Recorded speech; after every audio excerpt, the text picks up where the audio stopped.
Hey, everybody. Welcome to episode 228.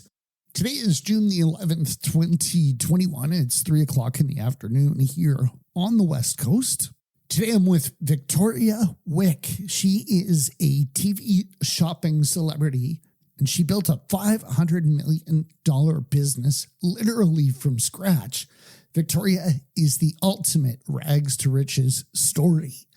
She immigrated with her family from South Korea to the United States with only $30 in her pocket. And since then, she's built a multi-million-dollar business with over $500 million in retail sales. Victoria has been on the home shopping networks for over 2 decades. She started with Shop HQ, and she's been on HSN for about 2 decades already. And this is a great conversation. I love picking the brains of people with this kind of a rags to riches experience. Victoria and I talk all about her fascinating personal story. And of course, we talk about how you can build a multi-million-dollar business starting with no money, and how you can get your products on to the home, the TV shopping networks.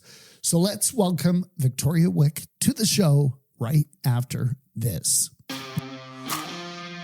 Welcome to the Newtown Big Dreams podcast, an interview-style talk show that's your gateway to the fabulous and fascinating people who relocated to start a new life. Whether you're new to our podcast or your city, our fellow neighbors from across Canada, North America, and the entire English-speaking world share their stories of reaching new horizons and big dreams. So sit back and relax as we navigate in-depth and intimate conversations with entrepreneurs, thought leaders, executives, creatives, and anyone who can share their story about their Newtown big dreams. And now, here's your host, Luke J. Menkes. So, Victoria, it's great to see you today. Thank you so much for coming on. I'm so glad to be here. Now that we're Zooming, I'm here in sunny San Diego, so everything looks beautiful, and I'm glad to be a part of your show. Thank you. So you told me you spend about half your time in San Diego. Yeah. Have you lived there or spent time there for a long time? It's a long story, but I immigrated here from South Korea back in 1971, and then from there to Los Angeles. I lived there for most of my life, and I still live there part of the time. And in 2004, we moved here because my mother-in-law kind of broke her hip and all that, so we wanted to be here with her, and she's still with us. So I spend my time between my mother, my mother-in-law, and my other businesses. So it's San Diego, LA, Las Vegas. So I got the whole West Coast covered. I see. And tell us what the situation is with the COVID lockdowns, mask mandates and stuff in San Diego. I'm very confused about that because, we're getting new information. I think it's right now, it looks like 2 weeks from now, everything's going to be opened up, Okay. but it will be very much up to private establishments. So you may have, right now it's a situation where I could go to one store and they would require you to wear a mask. And then I would go to another store, they would actually require you to take it off.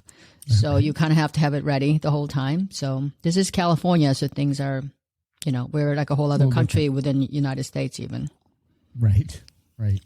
So you've got some interesting concepts building a multi-million-dollar business with over $500 million in retail sales. But when you moved to the United States, you only had $30. Right. So tell us this short version of how you got from $30 to $500 million in sales. Yeah. So basically, my parents immigrated here because they felt that they had 4 girls, and Korea at the time we left was not very kind to young girls. Okay. They preferred boys, and culturally they preferred boys, and there were a lot of social expectations of girls growing up to, pretty much be a mom and stay at home and, major in things like home economics, piano, and art. So my parents brought their 4 girls here. And my brother was born long after they applied for visa. And we came here, and then all of our money got frozen by both countries due to all the political tensions going on at that time. So my parents found themselves with $30 with family of 7. So needless to say, it was very, very hard. The first few years, I would say, first couple of years were really tough. The first couple of months were just unbearable. But we never could give up that hope of the American dream because, when we looked around, there were still people, that achieved the impossible and were living the impossible, in their own versions of it. So we didn't give that up. And I think, I was told that the fastest path, the quickest path to economic freedom was to get an education and to climb the corporate ladder. So I did that. I actually studied English and went to college. I was very proud that I did get accepted at UCLA and got my degrees, got my job, and I was a good student and I was a very good employee. So I just kept getting, promotions and, my life seemed to be pretty good on the outside, but I was emotionally suffocating for one thing because I'm a creative person, trapped in a financial corporate world. Yeah. And then the other thing was, as a kid, I was the oldest of the 5. As a kid, I remember what it felt like as a child to be left behind every day because my parents had 4 jobs between the 2 of them. So I rarely saw them. So I was acting like the mother to all my siblings. So when I was making money, I felt like, oh my God, finally I have my dream job and all that, only to find out that I'm going to be doing the same thing to my kids, which is to leave them with the nanny. I would leave them with the nanny and not just have them take care of themselves. But, it just didn't sit right with me. So I pretty much, took a leap of faith and started my own company with the idea that I was only going to, my dream at that time was to make $3,000 a month working the hours on my terms. So I was willing to take a pay cut to be able to have that dream life. And and I focused on that throughout my whole career. I was present in my kids' lives for everything, their first steps, first piano recital, first everything. So the money, the $500 million in sales came really as a byproduct. I didn't chase that money. Right. It just came, so. Okay. Well, how can we find out if we might be sitting on $1 million hobby? Well, you're all sitting on $1 million hobby. Don't you know? Yeah. I think that every single hobby is worth at least $1 million, if not 500. The only thing I'll tell you is that, what I did was I'm a jewelry designer. Okay. And at the time, I started my company, and I'm sure this is very familiar to you right now and to all the listeners out there, that at the time I started my company, which was back in 1989, it was during a financial meltdown.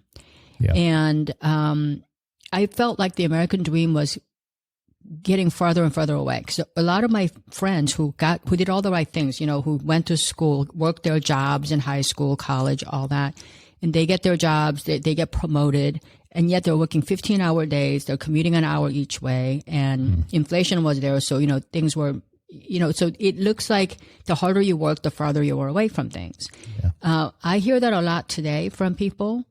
And I want to say that when I started, everyone told me, okay, you're absolutely crazy because designers don't make any money. They work in sweatshops. And, you just live this very idealistic, dreamy world. The world has moved on. People have nannies that are great, all this stuff. And I still had to focus on what I wanted. And what I wanted was to be present, and I felt that I could do, I felt like, okay, if I'm working 15-hour days, you better like what you're doing. Otherwise, it's going to be a really long day, Yeah, that's right. So as long as I'm doing what I love to do, I'm going to be better at it, and I'm going to resent it less. So it was lesser of like all the evils. So and the thing is, like, I just wanted to make the $3,000. And so the question came down to, what can I do to make the $3,000 a month? And in '89, if you remember, Many of you might remember, a lot of the listeners of podcast are younger than us, so they may not remember. But in 89, we didn't have internet. We did not have personal computers. The IBM PS1s were just coming to the market. And, they were doing like 286 megahertz or something. It was just so slow, Right. And so we, the thing I had to learn how to do direct mail.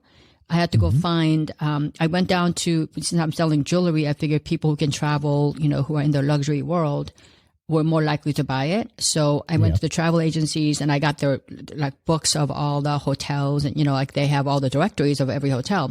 So I started locally, people that were nearby me, and I would write to the gift shops and, sometimes I would even write to the airlines, their duty-free gift shop, airlines people. So I did it, and I looked at those numbers, and they were saying that at that time, your direct response rate is about 5 to 10%. And that also tells you something, because today it's pretty exact. But at that time, it was like 5 to 10%, depending on the quality and who you're, contacting. And then from that, there was a conversion rate.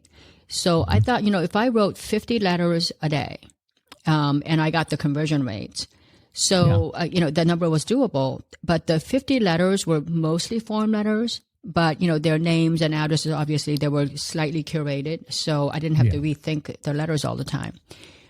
First class mail, I was able to mail it at first class mail because I'm sending letters, and so I didn't have money. So I want you to listen to me here. Yeah. When you have no money, because this is the question I get a lot from, when I give speeches, people will come up to me and say, well, when you have no money, how do you actually make samples? How do you get things started? So I had no money. And even if you have money right now, I would tell you not to risk it because there's no reason to. So what I did was, instead of making samples, because samples cost a lot of money, jewelry samples, jewelry, like a new mold is usually about $300 to $1,000, depending on the complexity of it. And that's just one style. Okay. If you have 20 styles, you can see how many dollars you're going to accumulate before you sold a single piece, before you found out that anybody wants anything from you. So I wasn't going to go down that path. So what I did was I sketched them out really nice and neat in like a lookbook.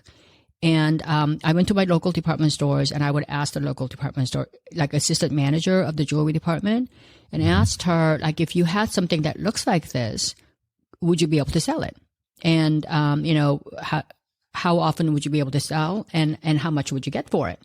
So I got a very rough, sort of a rough, unscientific survey. And I was lucky because in LA, I went to Rodeo Drive. So there's Rodeo and Wilshire. There's two iconic stores, Neiman Marcus and Saks Fifth Avenue. And I hit both stores. And this is the most interesting thing. I told them, I was such a young, naive person. I wasn't even culturally all adapted to America. So I would just tell people, look, I'm trying to start a company. I have no money, so I don't have any, samples to show you. But, before I make the samples, if I brought these types of things, I'm trying to figure out which ones to make samples with. Yeah. Could you help me? You're describing. Well, I'm showing them in a picture. Pictures. Yeah, okay. I've done the drawing. Yeah, I do the drawings. Okay. Got it. It's amazing. The Neiman Marcus assistant buyer told me that, because remember, they're right in Hollywoodville. Yeah. She said, most of our customers, high-end customers are stylists for movie stars or movie stars themselves or studios. And, the last thing they want is something that's already in the case that the masses buy. So they love having, choosing things from the lookbook. So I said, well, how do I, everything sounded Greek to me. I had no clue what she was talking about. But I said, how do I go about doing that? And she said, if you can leave the lookbook, I'll just make some phone calls, right? So I said, okay, well, I can always draw new ones. So, I left it there. And lo and behold, she just, she said, oh my God, we can sell tons of this. And she gave me all these stuff so basically she actually sold the first few pieces for me without a sample, okay, without pricing or anything. I went across the street, did the same thing. But I knew even back then that little bubble of, the rich and the famous and the wealthy, that was not going to be my complete market. So I then, expanded my lookbook, and then I went to all the other department stores in 40-mile radius. There were quite a few of them. There's 100 of them. So I went to all of them, and I got a pretty good look at what the masses would buy. And I was able to narrow it down to like 8 styles. So here you have a hobby, you want to do jewelry design.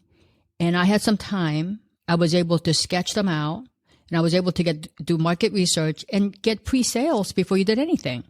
Nice. And this was before the internet. Today, with the benefit of the internet, I could have started a whole business by that point. Mm-hmm. So when we talk about so the point I'm making now here about my business is that, believe me, jewelry business is the most competitive, the most unnecessary, and the most expensive hobby that anyone can have for somebody who doesn't have any money. Mm-hmm. And yet I have somehow managed to make a business out of it. Not only that, I mean, I've done a pretty impressive number. I'm not saying that, I'm like the best person in the world, but, in terms of that, but $500 million is nothing to sneeze at. Right. So it's huge. So I would encourage you, if you have a hobby, you're a photographer, you're a chef, whatever you want to be, you can take that and you can make the $1 million within the first 2-3 years. That I have amazing. No doubt on my mind. That's an amazing story. And I want to know a little bit more. So I understand you went with the lookbook and you were asking questions and getting feedback. And tell us how it started. Like, did somebody say, "Oh, give me 10 of those," or "Give me 5 of those"? Like, how did you go from 0 to? Yeah. So the one of a kind, so that in Neiman Marcus, all these stores, it was mostly like when the person wanted the one, that was the one. Like they wanted one. But she also allowed me to do trunk shows in the store, which I'd highly recommend that you do that, because you get a really good read from people. You get direct interaction as opposed to through her. Yeah. And I did some of that. But the other thing I did do, though, is I knew the money could come in, and that money was coming in. So the first piece you sell, in that market, I was able to make enough money to make samples. The first bit of samples actually didn't end up costing me a whole lot of money, because you can, and this is something I'm not going to get into really deeply, but when a manufacturer believes that you can sell, 100, 200, 300, 1,000 pieces of something, they're very happy to work with you on the initial mold cost, because the mold costing for them isn't anything. They're already paying the mold maker. They're already paying the rent. They're already doing that. So their cost is zero. They're charging you something for the time. Yeah. So what happened was I did the 8 styles, and then, I did some trunk shows where I got feedback from actual customers, and I was able to take pre-orders there. But the next thing I did, and this is something, it's a kind of like a business lesson for those of you who are listening right now. Instead of taking those samples and going to New York, which is where 80% of my larger customers were, if you think about department store buyers, anybody other than Neiman's was all, Saks, Bloomingdale's, Macy's, they were all in New York. So instead of going to New York, I went to Dallas, which is a much smaller market than even Los Angeles, because I knew that I was, there was too many variables between me, my sketches, and from my sketches, the mold maker, and then from the mold maker to the production, and production to shipping to customs, duty people, to quality control, and then going out to the customer at the end. There were just too many people involved in the process, and I wasn't used to it. So any one of those things that, that break, or there's a tension in that system, is going to end up in a customer experience that's not desirable. So right. I figured that if I'm going to make any mistakes, I better not make a mistake where everybody, literally Saks Fifth Avenue, Bloomingdale's, Macy's, their buying offices are within 6 blocks of each other. They're going to all know that I was a screw up. So, I wanted to make the mistakes and kind of learn the ropes in a smaller market, but big enough where, if the upside is there, you can still make some money. And still build a really loyal customer base. So I went to Dallas, and I went to, instead of hitting at that time, Dallas had JCPenney's. There was a bunch of Dillard's is another one that's in there. But I didn't hit those big ones. I went to the little, the market, like a wholesale mart. And then I got a bunch of wholesalers, and I got, orders for like $500, $800, $2,000 orders. And, sure enough, when the orders actually came in, there were issues with quality, because the designs were really new. these manufacturers haven't had a chance to really kind of innovate their technology. I mean, jewelry is a very old industry. So, hinges didn't fit, clasps didn't work, whatever. So we fixed all this stuff. I worked with them.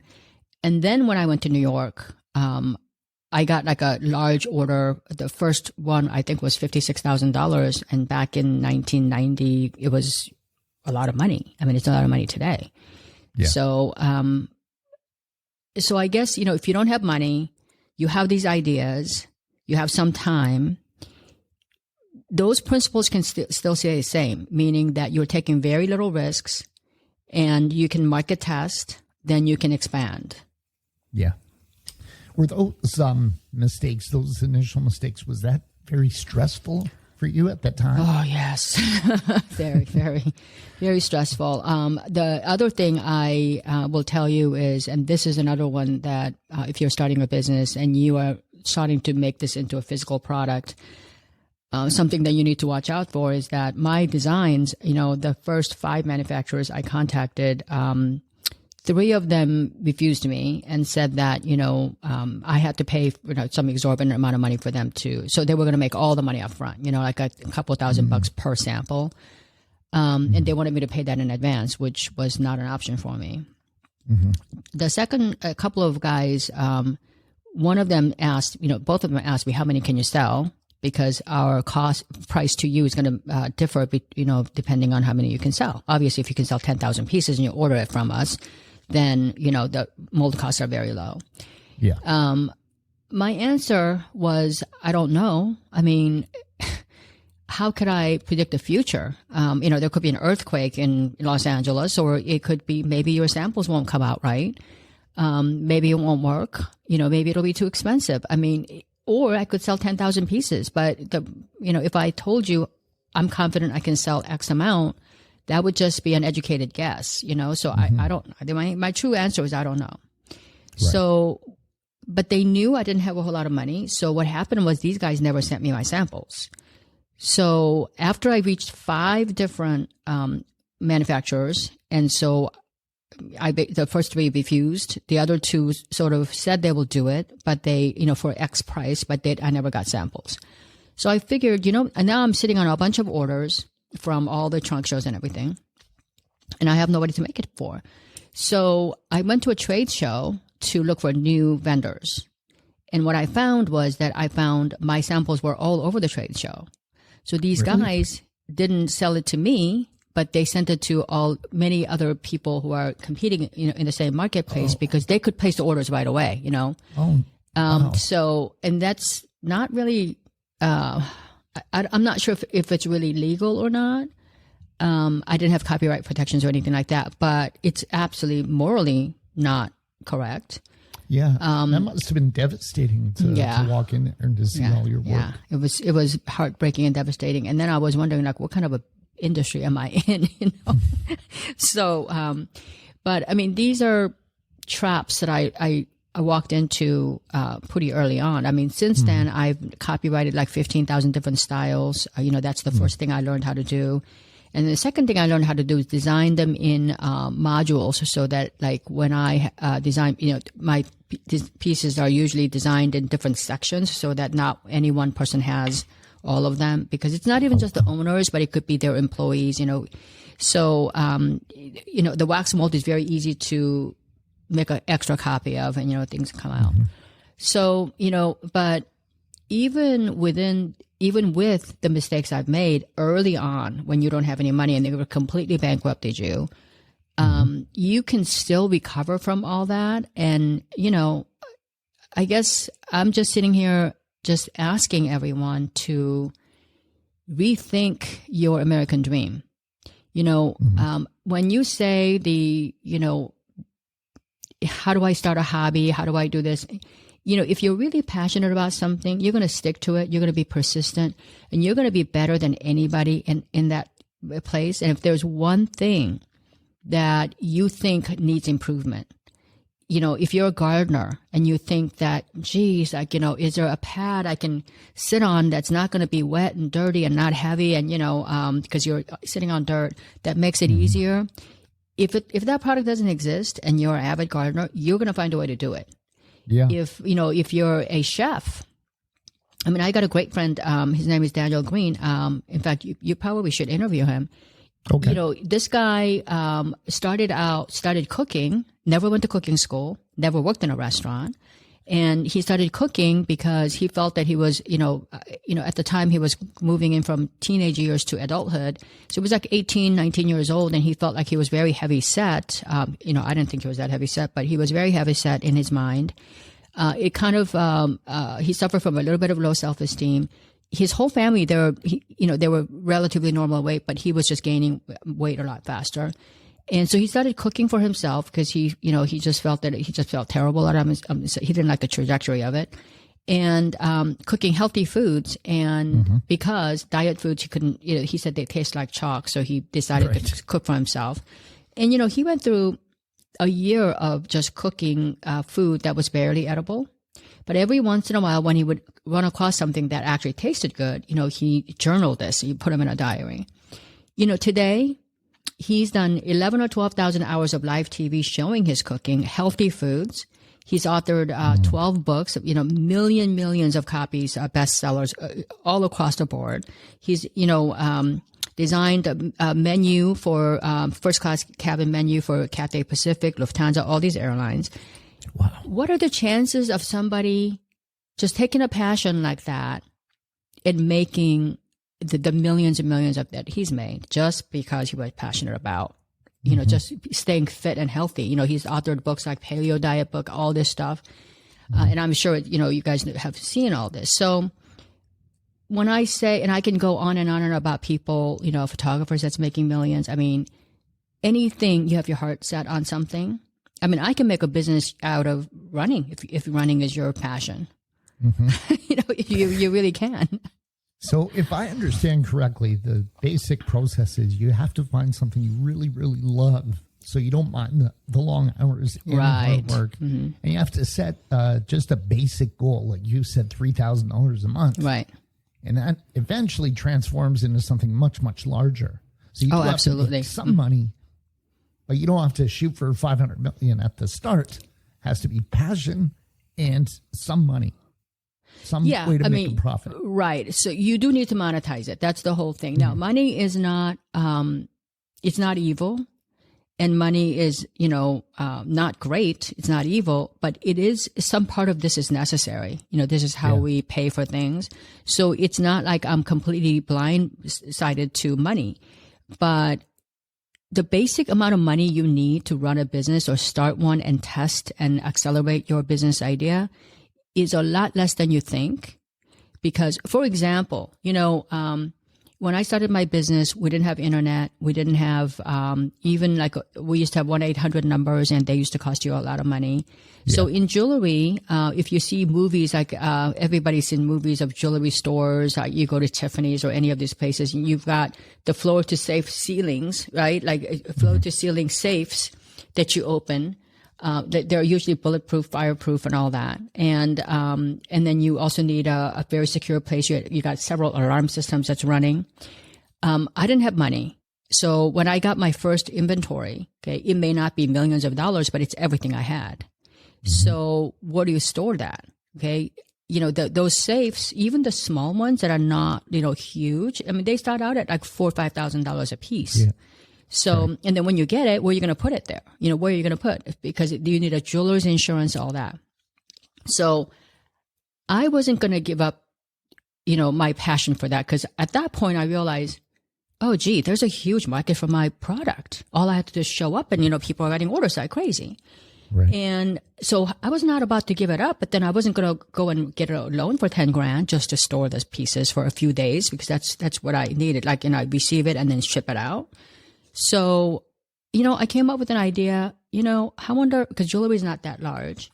I went to the bank and I just, rented the safe deposit boxes in the bank. Now, the safe deposit boxes in the bank are pretty, the largest one is, it'll store, probably like a couple $100,000 worth of stuff, because jewelry is very small. I rented it. Like an annual rental for a largest box. The largest box at B of A was $120 a year. Wow. So it got it down to $10 a month. Okay. Now, it also saved me from having an office space because I ran my business from my second bedroom in a rented apartment, which I wasn't, I didn't want to have people coming with guns or something, robbing me. Right. So, I didn't want to have anything in there. So I didn't need rent. I didn't need, sorry about this. No worries. I didn't need rent, and I didn't need the safe at all, and I didn't need the jeweler's insurance. Okay, so I literally would pack the stuff. I would go to the safe deposit box and I'd have them open it, and I would literally just pack the stuff there for me to ship. So that's one. You think about different ways you can problem solve. So just don't follow what other people do. When I solicited, when I sent those 50 letters a day, typically at that time, the business was being done with, like very glossy, beautiful catalogs. And, they used to have just hundreds of pages of catalogs. Well, catalogs cost a lot of money to print. I mean, at that time, it was somewhere between $25,000 to $50,000, and you would print them every 6 months. And the other big problem is shipping them was like $10 a piece. Well, I couldn't do that. I was not going to be able, I wasn't even going to be able to hire a photographer. So I got myself a Polaroid camera, a used Polaroid camera from a pawn shop. And that there used to be a big thing at that time. And I would take pictures, and I would send four pictures with the rendering, like I would do the renderings too. And I did the 4 plus the cover letter. Okay. That all went out as one first class stamp. Okay. And I would tell them in my email, in my letter, these are fresh off the press. Like they were so new, they didn't even make it to, a catalog. And I've, curated this collection for you and your customers only. And I got a really good hit rate because it was so different. I mean, who does that? Yeah. In those days, a catalog, they had like stacks of catalogs.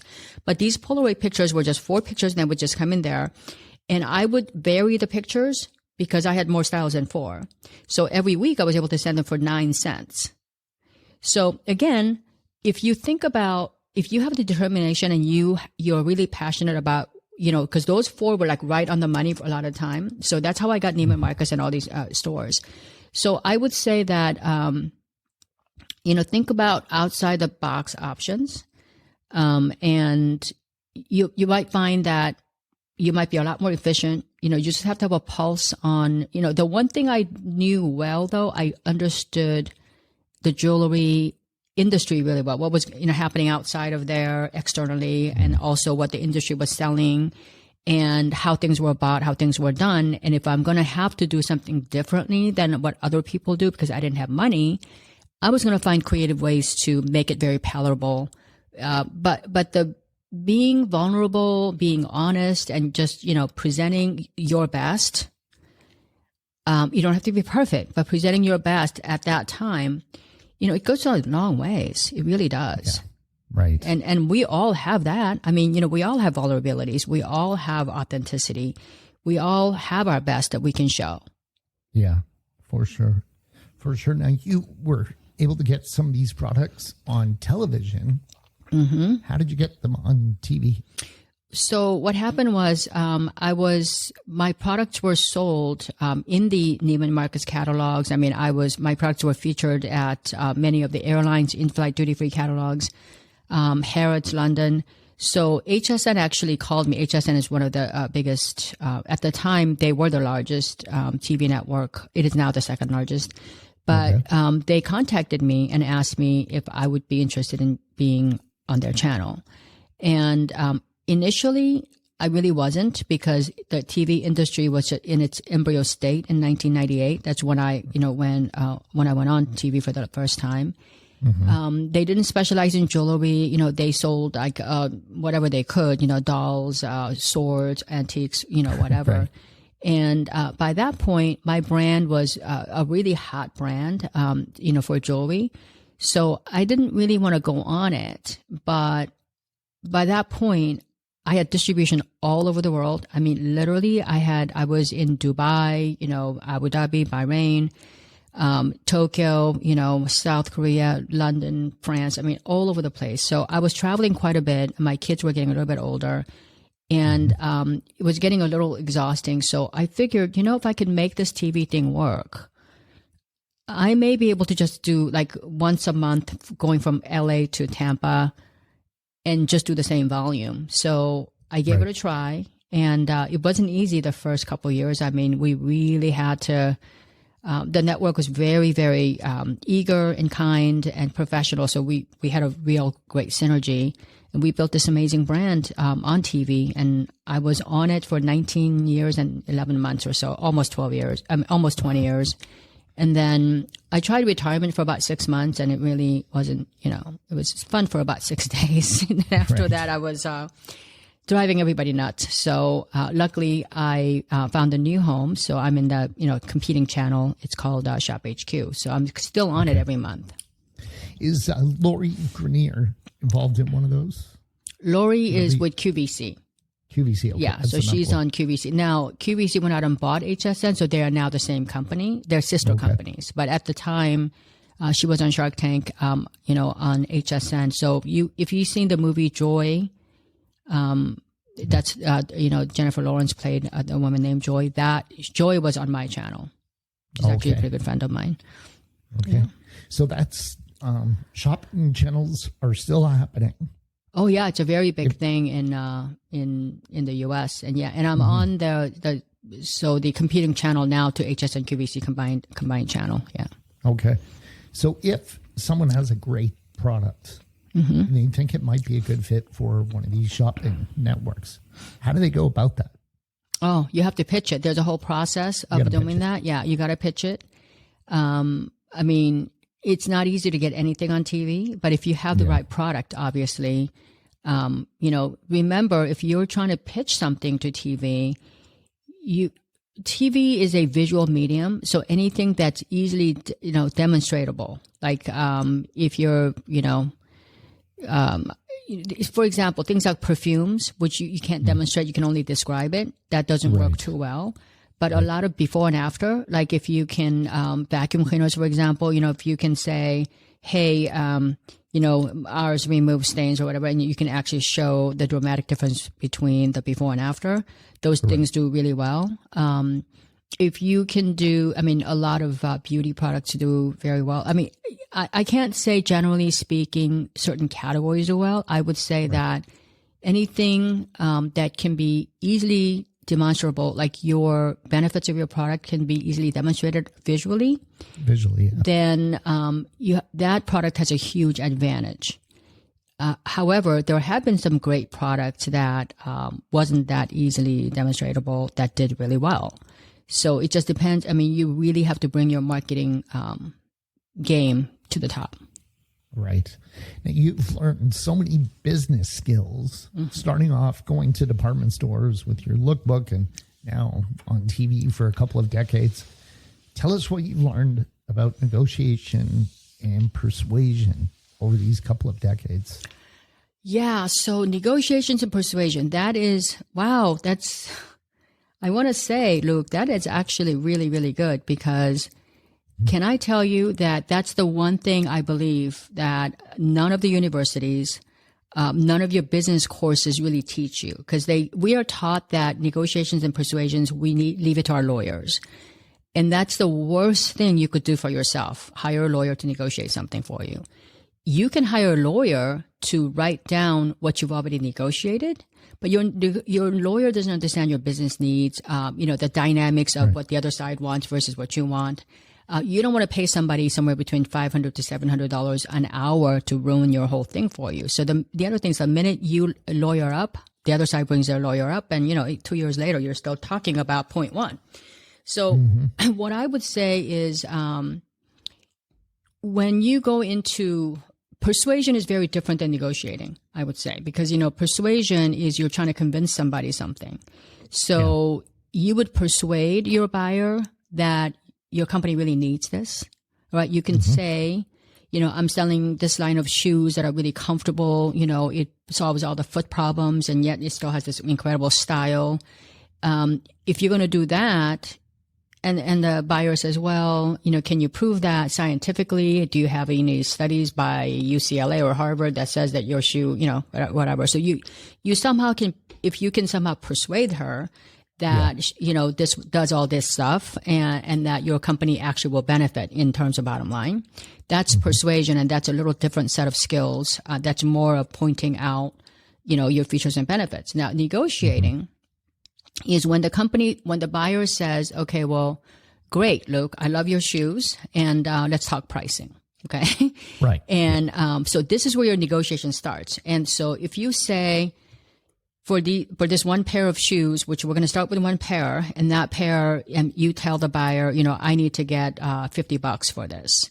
And the buyer says, well, I can't pay you $50 because I see this retailing at no more than $75, and our company needs a good 65% margin. Yeah. So we're going to need to get it for something like, $25 as opposed to, whatever. Because now I also want you to pay for shipping. I want you to pay for, any kind of a markdown in case it doesn't sell.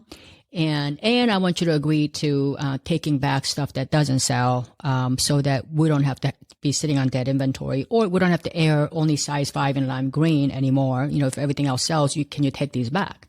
So now you're sitting there going, okay, well, these shoes are costing me $25 just to make it. How am I going to sell it to you for $25 to $30 so that you can make, $75? And by the way, if you're getting $75, if you're making 65% margin, shouldn't you be taking care of all the markdown stuff, because you're a bigger company? Yeah. So this thing goes back and forth. And I think this is where your you have to know, what I would say is when it comes to negotiations, make sure that you do your homework ahead of time. Right. When I say homework ahead of time, meaning that if you're going to, let's say, like you guys have Rogers Broadcasting up in Canada, if you're going to, the shopping channel over there, and you have a pretty reasonable sense of them taking these pair of shoes with you, okay? They're saying, okay, well, these are so unique shoes and they fix everybody's problems, we're willing to try it. Mm-hmm. If you know that, you need to find out, how is that buyer rewarded? A lot of times the buyers, remember, buyers are in there for themselves. So if the buyer is rewarded on revenue, then your negotiations are simple. Making sure that you give her a good price, because when they're rewarded on revenue, they don't ask you for markdown money. They don't ask you for bottom line profits. There's a lot of things they don't ask for. Okay. It's great. But if your buyer is being rewarded, and her raise, her promotions, all of that stuff is being reviewed by bottom line profits, then she's going to want, the margins is very important. She won't give up the margin. Right. And she won't give up, the markdown money and all that other stuff. So do your homework there. And then the other thing you do is, if you find out, for example, Rogers Broadcasting is, becoming a socially just company, they're doing all these wonderful things about their customers, and they have their goals. And if you can come in and say, these shoes, by the way, will give $1 or whatever to, kids with, foot deformities or, foot injuries. And this will, help children, or everybody to have better posture, all this stuff. So again, when you know information that they're looking for, and they're looking for 3 different pairs of shoes from 3 different companies, they're more likely to go with you and negotiate better terms for you. Does that make sense? So do your homework. Yes. And then the second thing is, remember, your buyer here is going to be your best friend. So if you don't get what you want from your buyer, going over the top rarely result in a better result. Okay. Right. Because the buyer, you want to work with her, even if the guy at top says, that thing that this guy Luke brought was so good and you just totally screwed up or whatever, that buyer is going to make sure that you pay a price. Make sure that she doesn't look stupid. Okay. So you want to make sure that your buyer is your friend. And so what first thing, the first phase 1, as far as I'm concerned, is I usually have like a whole bunch of floaters. I'll ask I'm kind of new at this and I'm not sure, how to go about doing this. But so what you want from me, you're Rogers Broadcasting, you're a huge company, and I'm sure you have all these rules, and I'm sure you have all the things that are non-negotiable. So can you kind of guide me on this? Like, what can I do to make this, kind of happen for the two of us? Because you'll be surprised how much stuff the buyer says, okay, well, our margins are absolutely non-negotiable. I have to get X percentage. Right. but we will give on, blah, blah, blah.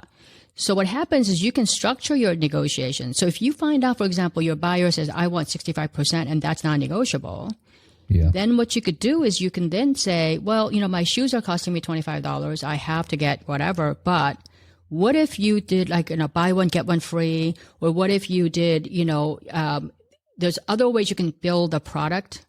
So again, do your homework and make sure that your buyer is going to be always your friend and an advocate. And because that buyer is, if she says, and then you say, okay, well, she says, I don't care, Rook, just go make it for $25. I don't care if it's not as good as this. What do I do? Then you say, I'm sure that Rogers Broadcasting, as well as myself, I'm sure we have our reputations. We want to give our customers absolutely the best. What are the things, how can you guide me into, obviously this product by itself doesn't make any money for you. It doesn't make any for me, but you love the concept of the shoe. How can we work together so that we can deliver? You'd be surprised what, my whole business, I would say about $300 million of the $500 million was as a result of negotiating great terms and having them, and negotiating is not easy. It's always tense, even when, but you never, ever want to walk away thinking like you won. Right. You want to walk away thinking like they got away with murder, because that's going to be the best thing for you at the end. Yeah. And like you said, you want to make them your friend. You don't want to create resentment by going around them or making them feel like never they screwed up. That would be the worst thing you could do. So tell us about growing exponentially, because when you started out, you're going like store to store. It's very time consuming, right? So you can't work too much more than 15 hours. Right. So how do you increase those sales exponentially? Well, when I first started my company, I made it a point to, I had kind of like my personal mission statement, which was to work 20 to 25 hours a week. And I want to make $36,000 a year. And I thought I could do that because I was not going to need to go to all these, stupid meetings, the rah-rah sessions, all the stuff, corporate America, and I wasn't commuting. Because remember, I started my company so I can spend more time with my family and do what I want to do. So it was important to me to set the boundaries in terms of time, because I was going to make a huge sacrifice on my income. Yeah. So what happens is when you start growing, the fastest way to grow, and this is the way I recommend it, is to get a couple of large customers. So I did some consumer to consumer, business to consumer, and then I did business, business to business. When you do business to business, the one account coming in. So let's say you have 1,000, individual customers buying from you, 1,000, trunk show customers buying from you. Your margins are very high then, because it's one-to-one. There's no middleman there. So your margins are pretty high, but the cost of doing business is very high. You have to go to, each one. But when you get a business to business, model, like the one we just showed you with Luke with shoes, your margins could be shrunken in half, but your volume will go 10 times higher. So you might, like a TV station, for example, like when I was doing one-on-one, I was lucky to sell 1,000 pieces of jewelry in a season, which would be like about 4 months. When I was on TV on HSN, there were many months where I went through 100,000 pieces of jewelry in a month. Okay. So now when you get a business client, you're able to buy in economies of scale. So the things that I used to, like a turquoise that I used to buy for $40, $50 a carat, by the time I was doing TV and all that, I was able to just, when a miner would call me and say, we're, coming from such and such mine in Canada, and, we discovered this new turquoise. And I would say, how many carats are we talking about? And he'll say, 150,000 carats. And I'll say, I'll buy them all. Okay. But I'll buy them at like $4 a carat. I see. So what happens is, in that case, your costs have gone down significantly. Yep. Number two, since you bought the whole mine, there's no competition for that material, right? You are basically controlling the entire market globally. Right. So you then are controlling the entry to, barrier to entry right there. Plus you're able to pretty much set your margins. So you then so I have this model, which is, in my business, I've elevated the customer experience. I've innovated and then you've dominated. So when you get to that point, that's when you grow exponentially. That makes sense. Totally makes sense. In the late 80s when you started, would you say it was much less common for female entrepreneurs to do what you did than it is today? Is it easier today for young women to start a business than it was? I mean, in 89, I would show up to a business meeting, and I can't tell you how many times I look like a whole other species of person because like, people didn't even know how to treat me or how to address me or how to do business with me, whether or not they take me seriously or not, and it wasn't just the business world. I mean, I'd get on, because I used to fly a lot, I would always get upgraded to first class. And when I'm sitting there, people would ask me, "Oh, so what does your daddy do?" And I'm like, "I don't know. God. My father is dead." I mean, I don't know. Or what does your husband do? I don't know. Go ask him. But it was, in 89, that was one of my other problems is when I negotiated, people just didn't know how to negotiate with me. And frankly, I got underestimated a lot. And because I was small, I was very small, petite sized anyway. Plus, I looked like I was a lot younger than I was. It's kind of Asian woman thing, and I was really naive. I was deer in headlights. So, and I would tell people I have no money. I have no money, and I don't know how many I can sell. So these are the types of things in those days. If you remember the 80s, I would say that's the decade of the excess. That everybody talked like they were movers and shakers. Nobody ever went around and told everybody I don't have any money. So they just didn't know how to deal with me. And I think what happened was I just kind of made a business out of being underestimated. So, when people would say, "Oh, no, that's not true. You can sell 10,000 pieces." And I say, "You really think so?" And they're like, "Absolutely." And I would say, "Well, I don't know. I don't think we can sell 10,000. I think maybe, we're talking my product." I would say, "We're lucky if we can sell 3,000. And he goes, No. Absolutely sure. I'm sure you can sell 10,000. I'm like, show me. And then he would go pull all these people and make sure that 10,000 pieces happened. Wow. Just because they were egotistical, So I kind of made a business out of that, which is, That's awesome. Yeah. No, it's, I love that story. That reminds me of my dad, and the times of my life I've been most successful was I was absorbing and learning. Right. And people were kind of underestimating me a bit. Yeah. So. Being underestimated is a good thing. I mean, I always tell being dumb is the best, smartest thing you could do. And I always was the dumbest person in the room. Right. Yeah. I mean, it's, I've heard it said that actually the smartest person is the one that talks the least and asks the most questions. Right? Yeah, because you're absorbing everything. Yeah. I've been in a room typically. I mean, this happened at HSN even years ago. We had a CEO, and I mean, this conference table was just huge.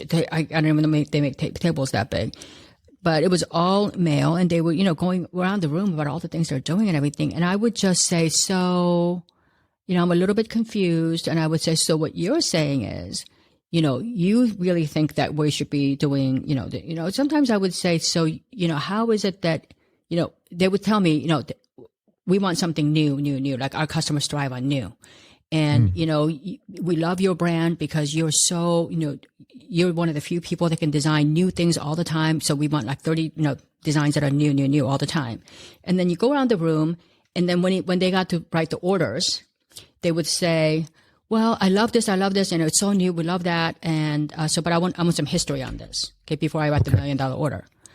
So I'm like, well, I'm a little bit confused because if you want something really new, how would I go about getting history on something like that? Right.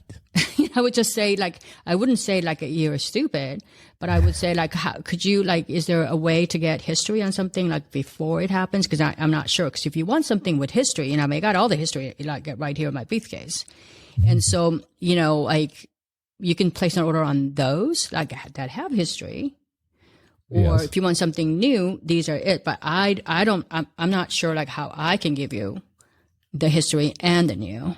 Do you want them in the same place? So I would just play real dumb, I'm, trying to help you here. And it sounds like a very humble, genuine question.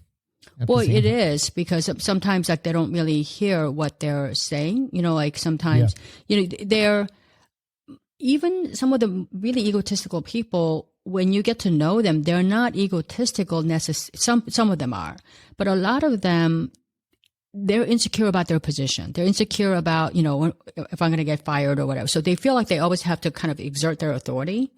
And the way they do that is by, kind of being a little bit more, they have to let people know they're in charge.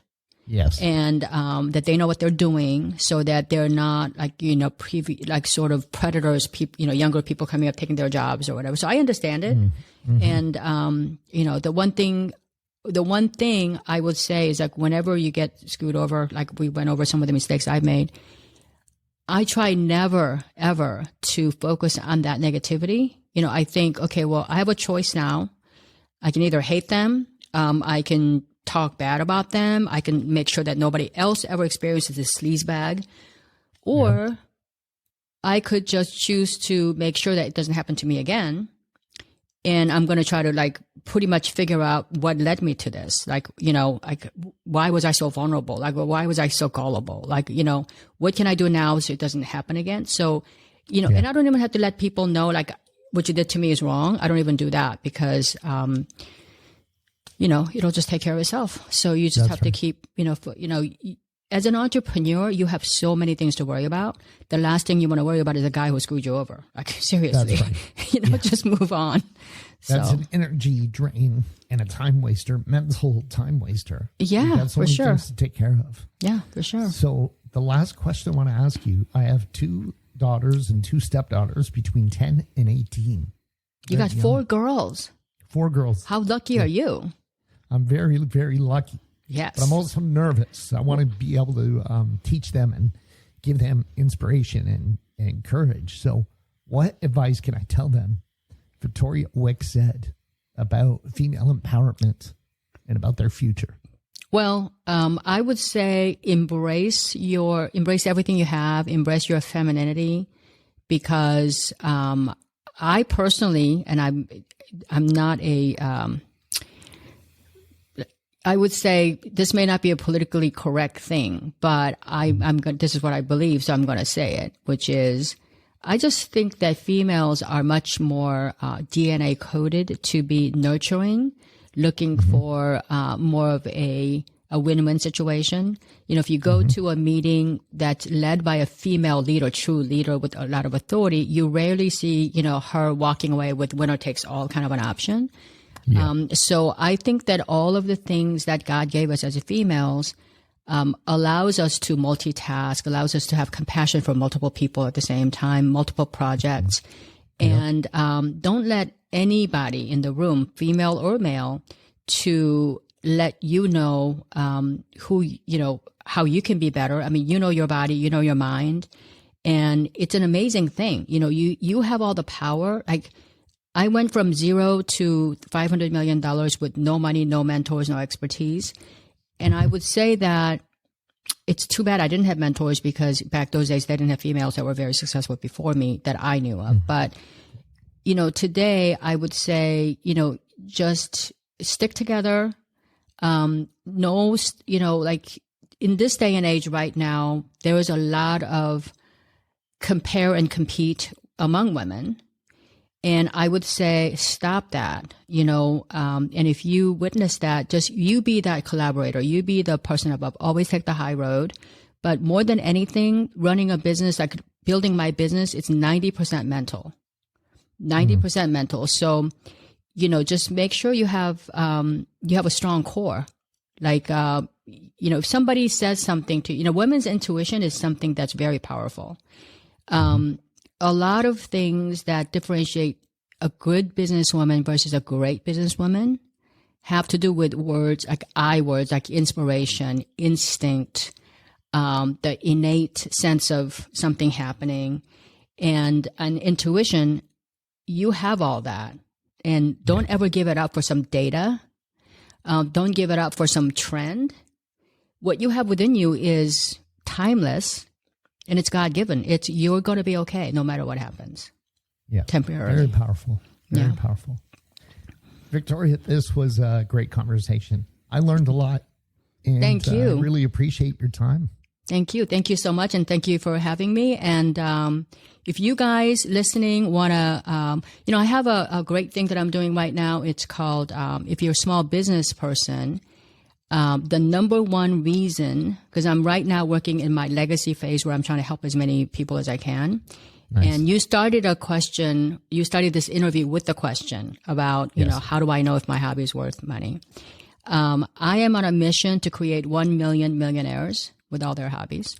Mm-hmm. So, because I do believe everyone's hobby is worth $1 million.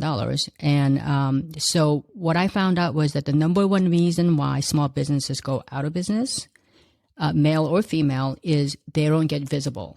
So, you have this wonderful business, you have a wonderful service, and you got all this, excitement and enthusiasm going, but nobody knows who you are. Nobody knows where you are.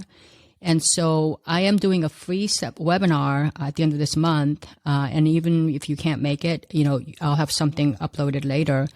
And it teaches you how to get visible, how to get free PR, and how to exert your expert authority. And it's designed specifically for small businesses, with less than 50 people. So, that's something worth listening to. And, hopefully I can help a lot of people. That would be great. Please send me the link. I'll put it in the show notes. And could you tell us briefly about your website, $1 Million Hobbies? Yeah. So, I have a $1 Million Hobbies podcast, which it's half and half. It's half guested, half lessons from me to you directly. So you can check out that one. And then I wrote a book called $1 Million Hobbies, which is going through like a second, third phase of revisions right now. Mm-hmm. I originally decided to self-publish it, and then I got a publisher who wants to pay me some advance money to do that. So I figured I'll just go ahead and suck it up and revise it, So I'm doing that. And if you go to victoriawieck.com, you will find all the resources. I just revised my, updated my website, but you will have a lot of free resources, videos on, and most of my videos are very short, like 3 to 4 minutes, because I don't believe in those really lengthy stuff. How to get visible, how to, create a situation where you're going to get covered at least by your local TV people. So all those things are going to be there. So victoriawieck.com, it's WIECK.com, and you'll find all that information there. Fantastic. Thanks again, Victoria. Thank you. We hope you enjoyed this episode of the Newtown Big Dreams podcast with your host, Luke Menkes, and his authentic guests. And we love our listeners and hope you subscribe now to learn more about the amazing journeys of our incredible guests who relocated to find a new town, big dreams. And remember, make your dreams big.